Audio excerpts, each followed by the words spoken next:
Dalam perang melawan Amerika Serikat dan Israel, Iran menunjukkan sesuatu yang tampak cukup mustahil. Sebuah negara yang telah dikurung dari segala penjuru, diembargo ekonominya, dikucilkan dari sistem perbankan internasional, dan diasingkan dari segala sistem militer, namun tetap mampu mengobarkan perang skala besar melawan kekuatan adidaya. Padahal di atas kertas, logika kasat mata dan hitungan matematika dasar, negara tersebut seharusnya sudah runtuh dalam hitungan hari atau minggu. Akan tetapi, sejarah dan realitas geopolitik seringkali menyimpan misteri yang jauh lebih gelap serta rumit daripada yang terlihat di permukaan. Gelombang serangan rudal dan drone meluncur bagai badai yang seperti tidak mengenal kata jeda, menghujani pangkalan militer Amerika Serikat di Qatar, Kuwait dan Uni Emirat Arab, serta menggempur infrastruktur vital Israel. Mereka seolah memiliki gudang senjata yang tidak berdasar, sehingga dari sinilah muncul sebuah pertanyaan besar. Dari mana Iran, sebuah negara yang secara teknis telah bangkrut di mata sistem keuangan barat, mendapat triliunan rupiah untuk memproduksi dan menembakkan senjata masif yang nyaris tanpa jeda? Jawabannya tentu bukan sebuah keajaiban, namun hasil dari arsitektur ekonomi gelap yang dirancang sangat cerdas selama beberapa dekade. Dan untuk memahami narasi ini, kita harus membedahnya lapis demi lapis, melalui alur yang menyingkap tabir ilusi kelemahan Iran, memahami doktrin perang mereka, dan menyusuri aliran finansial yang menghidupkan mesin perang mereka. Pertama, Iran menyadari sepenuhnya bahwa mereka tidak akan pernah bisa menyaingi anggaran militer Amerika Serikat yang bernilai ratusan miliar dolar, atau kekuatan ekonomi Israel yang didukung penuh oleh Barat. Oleh karena itu, doktrin militer mereka bergeser dari upaya memenangkan perlombaan teknologi mahal menjadi strategi perang pengurasan finansial. Mereka menciptakan ekosistem senjata yang sangat murah untuk diproduksi, namun sangat mahal untuk dihentikan oleh musuh. Iran mengembangkan dan memproduksi drone bunuh diri dari keluarga Shahed yang mematikan, namun terbuat dari bahan murah serta komponen sipil, dengan biaya per unit hanya berkisar antara 20 hingga 50 ribu dolar, atau sekitar 300 hingga 750 juta rupiah. Untuk rudal balistik jarak pendek seperti Zolfaghar, biayanya hanya sekitar 150 ribu dolar, sementara rudal berpemandu Fatah 110 bernilai sekitar 2,1 juta dolar. Dan rudal jarak menengah berharga sekitar 5 juta dolar. Sebaliknya, untuk menjatuhkan ancaman-ancaman murah ini, Amerika Serikat dan Israel harus menggunakan sistem pertahanan udara kelas berat. Rudal pencegat dari sistem Patriot milik Amerika Serikat menelan biaya antara 3,7 hingga 4 juta dolar per unit, sementara sistem pencegat THAAD harganya mencapai angka 12,7 juta dolar per tembakan. Di pihak Israel, sistem Iron Dome memakan biaya 100 hingga 150 ribu dolar per intersepsi, dan sistem canggih Arrow 2 serta Arrow 3 menyedot biaya 2 hingga 3 juta dolar untuk setiap peluncuran. Kedua, sumber kehidupan ekonomi utama Iran tentu saja adalah minyak. Namun, dengan adanya embargo yang sangat ketat dari pihak Amerika Serikat, negara ini secara resmi kehilangan akses ke pasar minyak global. Namun untuk mengatasi kerumitan ini, Teheran membangun jaringan penyelundupan berskala raksasa yang dikenal sebagai Shadow Fleet atau armada hantu. Armada hantu bukanlah sebuah perusahaan pelayaran dengan logo resmi. Armada ini merupakan jaring-jaring kompleks yang melibatkan ratusan kapal tanker tua, perusahaan cangkang, serta operasi logistik rahasia yang mengeksploitasi celah hukum maritim internasional. Tujuan utamanya hanya satu, yaitu mengekspor minyak mentah Iran secara diam-diam dan membawakan uang tunai segar untuk militer mereka. Cina menjadi negara yang menyerap sekitar 80 hingga 90% dari total ekspor minyak armada hantu Iran. Pada tahun 2025, volume impor minyak mentah Cina dari Iran mencapai angka yang fantastis, yaitu 1,4 juta barel per hari. Namun, para pembeli ini bukanlah perusahaan minyak pelat merah Cina yang berisiko terkena sanksi dari Amerika, melainkan kilang-kilang independen skala kecil yang dikenal dengan sebutan tipe refineries, yang sebagian besar berpusat di wilayah Pelabuhan Qingdao, Provinsi Shandong. Untuk mengirim minyak ke kilang tipe ini tanpa terdeteksi oleh radar serta satelit militer barat, armada hantu Iran menerapkan teknik penipuan tingkat tinggi yang sangat terkoordinasi, yaitu manipulasi identitas atau disebut sebagai flag hopping. Maksudnya, kapal-kapal tanker ini menyembunyikan kepemilikan aslinya dengan mendaftarkan diri di negara-negara yang memiliki regulasi longgar, seperti Panama atau Kepulauan Marshall. Mereka rutin mengubah nama kapal, mengecat ulang lambung kapal, dan berpindah-pindah bendera untuk mengecoh pelacak. Selain itu, armada hantu juga melakukan pemadaman digital atau AIS spoofing. Setiap kapal komersial dilengkapi dengan sistem identifikasi otomatis atau disingkat dengan AIS. Itulah sebabnya kapal armada hantu secara sengaja mematikan transponder AIS mereka saat memasuki perairan Teluk Persia untuk memuat minyak, seolah-olah kapal tersebut lenyap dari peta digital. Beberapa yang lebih canggih melakukan spoofing dengan memancarkan koordinat palsu yang seolah-olah menunjukkan mereka sedang berlayar di tempat lain. Cerdasnya lagi, bukannya berlayar langsung dari Iran ke negara Cina, kapal-kapal ini bertemu dengan kapal lain di tengah samudra yang gelap dan seringkali di sekitar perairan Malaysia atau Uni Emirat Arab. Minyak itu dipompa dari kapal ke kapal secara diam-diam, lalu dicampur dengan minyak dari negara lain untuk menyembunyikan karakteristik kimia asli minyak Iran. Dan untuk membersihkan jejak, jaringan ini memalsukan dokumen muatan. Minyak yang dikirim ke negara Cina seringkali dilabeli secara palsu sebagai minyak mentah yang berasal dari Irak, Oman, ataupun Malaysia.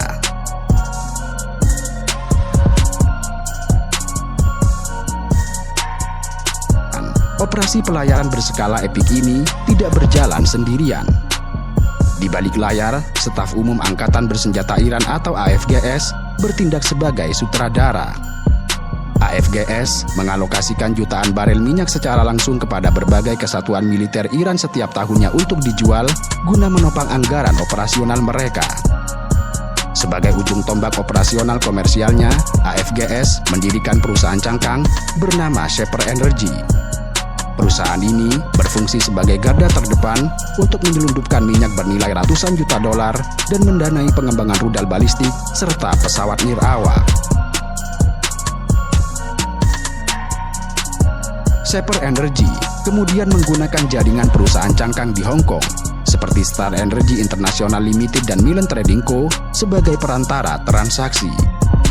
Puluhan juta dolar digerakkan melalui rekening-rekening perusahaan ini semata-mata untuk memuluskan aliran minyak menuju Cina. Di sisi perantara, individu-individu asal Cina bertindak sebagai fasilitator vital. Salah satu individu tersebut menjalankan operasi manajemen kapal dari Shanghai yang mengendalikan armada kapal tanker kimia untuk mengangkut produk petrokimia dari Iran.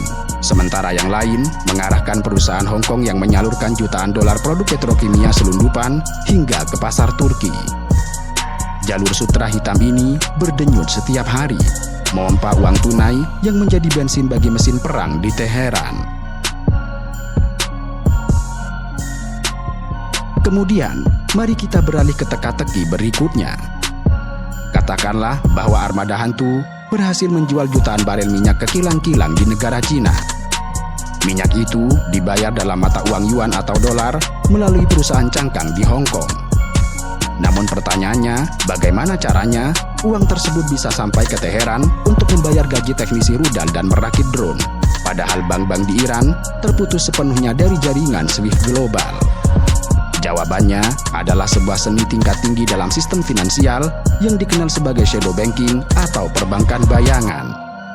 Sistem perbankan bayangan ini begitu masif sehingga jaringan penegakan kejahatan keuangan Amerika Serikat menerbitkan sebuah laporan yang mengidentifikasi adanya aktivitas perbankan bayangan Iran senilai lebih dari 9 miliar dolar atau sekitar 140 triliun rupiah hanya di tahun 2024 saja. Sistem ini beroperasi sebagai jalur perbankan paralel yang sama sekali tidak tersentuh oleh bank-bank komersial arus utama. Di pusat labirin uang bayangan ini, berdirilah para broker penukaran uang kelas kakap dari Iran. Salah satu yang paling tersohor yang diketahui adalah jaringan keluarga Zaring Halam. 3 bersaudara asal Iran, yaitu Mansur, Nasser, dan Fazlollah, memainkan peran kunci dalam memfasilitasi pencucian uang bernilai miliaran dolar untuk Teheran. Keluarga Zaring Halam mengendalikan beberapa jaringan rumah penukaran uang raksasa di dalam Iran, di antaranya GCM Exchange, Berelian Exchange, serta Zarin Galam Exchange. Modus operandi mereka adalah adaptasi modern dari sistem hawalah kuno, dipadukan dengan kecanggihan perusahaan finansial abad ke-21. Ketika militer Iran atau entitas pemerintah yang disangsi perlu mencairkan uang dari luar negeri atau membayar komponen senjata, mereka tidak akan pernah mengirimkan transfer antar negara. Sebagai gantinya, proses pencucian uang ini dijalankan melalui langkah-langkah yang berjenjang. Pertama, pembuatan perusahaan lini depan. Jaringan Zaring Halam mendirikan puluhan perusahaan fiktif di wilayah yang memiliki pengawasan perbankan yang longgar, terutama di Hong Kong, Turki, serta Uni Emirat Arab. Kedua, pemalsuan dokumen komersial. Untuk membenarkan pergerakan uang jutaan dolar melintasi rekening bank komersial global tanpa memicu alarm kepatuhan, para pialang bayangan ini memproduksi faktur palsu. Mereka menciptakan narasi komersial yang sepenuhnya fiktif. Uang yang sebenarnya digunakan untuk mendanai pembelian suku cadang rudal disamarkan sebagai pembayaran atas impor suku cadang mesin pertanian, barang konsumsi, atau perdagangan plastik legal. Dan ketiga, penyelesaian tanpa jejak. Perusahaan cangkang di Hong Kong menerima pembayaran dari pembeli minyak Cina, lalu menggunakan dana tersebut untuk membayar supplier komponen senjata di negara ketiga. Di dalam negara Iran, rumah penukaran Zaring Halam menyelesaikan utang piutang tersebut dengan menyalurkan mata uang rial ke rekening Kementerian Pertahanan Iran. Secara elektronik, tidak ada sepeser dolar pun yang pernah benar-benar melintasi perbatasan Iran. Jaringan uang ini bukan hanya beroperasi di Timur Tengah dan Asia, tetapi juga berhasil menyusup ke jantung sistem keuangan Barat. Entitas-entitas Iran telah menyadari bahwa menyamarkan identitas kepemilikan uang di balik proksi adalah cara terbaik untuk menipu hukum Barat. Di Iran, terdapat sejumlah entitas yang memainkan peran krusial tidak hanya dalam menguasai urat nadi perekonomian negara, tetapi juga bertindak sebagai tulang punggung pendanaan bagi mesin perang serta militer negara tersebut. 3 entitas raksasa yang paling menonjol dalam menjalankan operasi ini adalah Bonyat Mustazafan, Astan Kudrazavi, serta Khotam Al-Anbiya. Bonyat Mustazafan, entitas ini merupakan konglomerasi masif yang menguasai antara 160 hingga 350 perusahaan. Gurita bisnisnya menjangkau berbagai sektor vital, mulai dari pertanian, energi, pertambangan, hingga sektor perbankan melalui kepemilikannya atas Bank Sina. Dengan total aset yang pernah dilaporkan melebihi 2,4 miliar dolar, Bonyat Mustazafan memanfaatkan kekayaan raksasanya untuk membiayai operasi militer.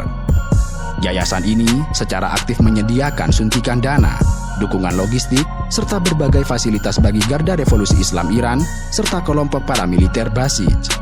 Lebih jauh lagi, mereka juga menjalin kerjasama strategis dengan Kementerian Pertahanan Iran melalui anak perusahaan patungan yang berfokus di bidang elektronika. Kemudian, Astan Kudrazavi atau AKR, entitas ini memiliki pengaruh ekonomi yang luar biasa. AKR memegang portofolio tanah bernilai fantastis, yakni lebih dari 20 miliar dolar, dan turut menguasai industri otomotif, pertambangan, serta telekomunikasi nasional. Keuntungan dari kerajaan bisnis ini tidak hanya berputar di sektor sipil, tetapi dialirkan untuk mendukung berbagai proyek penelitian strategis militer. Salah satu kontribusi militer terbesarnya adalah mendanai pengembangan lini produksi bubuk aluminium pertama di Iran, sebuah bahan yang sangat krusial untuk pembuatan propelan padat dan cair yang berfungsi sebagai pelontar rudal balistik. Kemudian yang terakhir, Khotam Al-Anbiya berbeda dengan 2 entitas sebelumnya yang berwujud yayasan. Entitas ini beroperasi secara senyap sebagai teknik serta konstruksi dari IRGC itu sendiri. Entitas ini merupakan konglomerasi kontraktor terbesar di Iran yang mempekerjakan ratusan ribu pekerja melalui 5.000 perusahaan terafiliasi. Hotham Al-Anbiya memiliki kuasa untuk memonopoli proyek-proyek mega infrastruktur negara. Saat ini, mereka menguasai lebih dari 2.500 proyek berskala raksasa, mulai dari pembangunan bendungan, kilang minyak raksasa, hingga eksploitasi ladang gas. Monopoli ini dirancang untuk memastikan bahwa keuntungan ekonomi berskala raksasa dari proyek-proyek negara tersebut masuk secara langsung ke dalam kas IRGC. Kekuasaan gurita ekonomi Bonyat serta IRGC inilah yang mendasari konsep ekonomi perlawanan yang sering digemakan oleh para elit di Teheran. Konsep ini berarti bahwa Iran harus menciptakan rantai pasokan militer yang mandiri dan tidak terpengaruh oleh shock eksternal akibat sanksi Barat. Ketika sanksi nuklir dijatuhkan dan perusahaan multinasional raksasa seperti Shell dan Total terpaksa angkat kaki dari sektor energi Iran, kekosongan itu tidak menghancurkan industri Iran. Sebaliknya, hal itu menjadi ladang emas bagi IRGC. Melalui Hotham Al-Anbiya, militer mengambil alih kontrak-kontrak energi tanpa lelang, menyedot seluruh keuntungan nasional langsung ke rekening komando militer. Akan tetapi, sehebat apapun kemampuan kimia petrokimia Iran, sebuah rudal balistik tetap membutuhkan otak untuk bisa terbang secara presisi menghantam pangkalan militer sejauh ratusan hingga ribuan kilometer. Sementara itu, Iran sangat dibatasi dalam industri avionik serta elektronik mikro modern. Lalu pertanyaannya, dari mana teknologi navigasi, sirkuit pintar serta komponen radar pada drone yang memporak-porandakan musuh mereka itu berasal? Dan disinilah letak ironi terbesar yang sangat memalukan bagi Amerika Serikat. Karena nyatanya, senjata-senjata yang menghanguskan sekutu Barat sebagian besar dihidupkan oleh teknologi dari dalam negeri Amerika Serikat sendiri. Laporan investigasi komprehensif yang membedah serpihan drone Shahed 131, Shahed 136, dan Mohajer 6 di medan perang menemukan data yang menyesakan dada. Sebanyak 82% komponen dari drone bunuh diri buatan Iran tersebut merupakan barang-barang yang diproduksi oleh perusahaan-perusahaan yang berbasis di Amerika Serikat. Penyelidikan lebih lanjut oleh intelijen menemukan puluhan chip sirkuit prosesor sentral, modul memori, serta mikrokontroler navigasi adalah buatan perusahaan teknologi ikonik Amerika Serikat yang berbasis di Dallas, AMD, hingga sirkuit canggih STM32. Tentu saja, perusahaan teknologi raksasa ini tidak menjual barang mereka langsung ke garda revolusi Iran. Rantai pasokan ini disamarkan melalui jaringan perantara gelap secara global. Modus operandi ini sangat mirip dengan perbankan bayangan, bahwa chip elektronik itu dibeli secara legal oleh distributor komponen sipil besar di Eropa atau Asia Timur. Distributor ini menjualnya lagi ke reseller yang lebih kecil di Turki, Jepang, ataupun Taiwan. Kemudian, setelah berpindah tangan berkali-kali ke entitas yang makin kecil dan lepas dari prosedur kepatuhan yang ketat, komponen chip konsumen tersebut akhirnya didorong oleh perusahaan cangkang milik militer Iran yang berbasis di Hong Kong. Kemudian, setelah berpindah tangan berkali-kali ke entitas yang makin kecil dan lepas dari prosedur kepatuhan yang ketat, komponen chip konsumen tersebut akhirnya diborong oleh perusahaan cangkang milik militer Iran yang berbasis di Hong Kong, Uni Emirat Arab, ataupun Malaysia, dan dikirim melintasi perbatasan ke dalam jalur perakitan drone di Isfahan dan Teheran. Selain penyelundupan mikroelektronik, Iran juga harus memperoleh pengetahuan tentang makroteknologi kedirgantaraan rudal antar benua yang sangat rumit. Dan karena tidak mungkin mengimpor perangkat keras rudal utuh dari Barat, mereka beralih kepada aliansi tersembunyi yang telah dijalin sejak 1980-an, yaitu Korea Utara. Kemitraan Iran dan Korea Utara dikenal oleh intelijen militer sebagai pipa strategis nakal.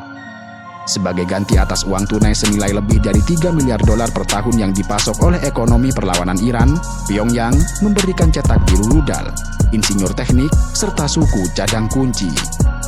Kolaborasi ini melahirkan garis keturunan militer yang mengerikan yang menopang daya tembak Iran selama ini.